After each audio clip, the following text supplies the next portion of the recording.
ગઈકાલ તારીખ 12 જૂન 2025ના રોજ ફરિયાદી ચિંતન કિશોરભાઈ ગોર રહેવાસી ભુજવાડા મરણ જનારના કુટુંબી ભાઈ છે। તેઓએ કોડાઈ પોલીસ સ્ટેશનમાં ફરિયાદ લખાવેલ છે કે આરોપી જીગર દીપકભાઈ ગોર તથા જય દીપકભાઈ ગોર મરણ જનાર ચિંતન ગોરની હત્યા કરવાના ઈરાદે નાણાંની લેવડ દેવડ બાબતે ફોન ઉપર વાત કરી। બંને આરોપીઓએ પ્રી પ્લાન કરી મરણ જનારને જખણિયા ગામે વથાણ ચોક પાસે બોલાવી છરીઓથી ઉપરા ઉપરી જીવલેણ ઘા મારી મરણ જનારની હત્યા કરી તથા કામેના ફરિયાદી તથા શાહેદ છોડાવવા જતા બંને આરોપીઓને તેઓને છરી બતાવી પતાવી દઈશ તેવી ધમકી આપી ફરિયાદીને લાફો મારી ગુનો કરવામાં એકબીજાને મદદગારી કરી।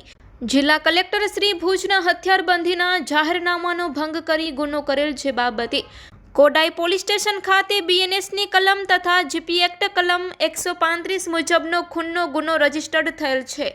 જેથી શ્રી ચિરાગ કોરડિયા સાહેબ પોલીસ મહાનિરીક્ષક શ્રી સરહદી રેન્જ ભુજ તથા શ્રી વિકાસ ચુંડા સાહેબ પોલીસ અધિક્ષક શ્રી પશ્ચિમ કચ્છ ભુજ નાઓએ આ ગુનાની ગંભીરતાને ધ્યાનમાં લઈ આરોપીઓને તાત્કાલિક પકડી પાડવા માટે સૂચના અને માર્ગદર્શન આપેલ હોય, જે અનુસંધાને લોકલ ક્રાઇમ બ્રાન્ચ પશ્ચિમ કચ્છ ભુજના ઇન્ચાર્જ પોલીસ ઇન્સ્પેક્ટર શ્રી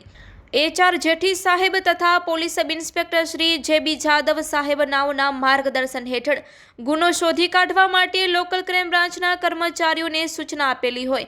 જે અનુસંધાને ASI નિલેશભાઈ ભટ્ટ, પંકજભાઈ કુશવાહા, અનિરુદ્ધસિંહ રાઠોડ તથા police head constable Mayurdhvajsinh Jadeja, Dharmendrabhai Raval, Shaktidan Gadhvi, Ranjitsinh Jadeja, Navinbhai Joshi તથા રાજેન્દ્રસિંહ રાઠોડ નાઓ ગુનો શોધવા માટે તપાસમાં હતા। તે સમય દરમિયાન મયુરધ્વજસિંહ જાડેજા નાઓને હ્યુમન સોર્સિસના આધારે માહિતી મળેલ, જે આધારે ગુના કામેના આરોપીઓ જીગર દીપકભાઈ ગોર તથા જય દીપકભાઈ ગોર વાડાને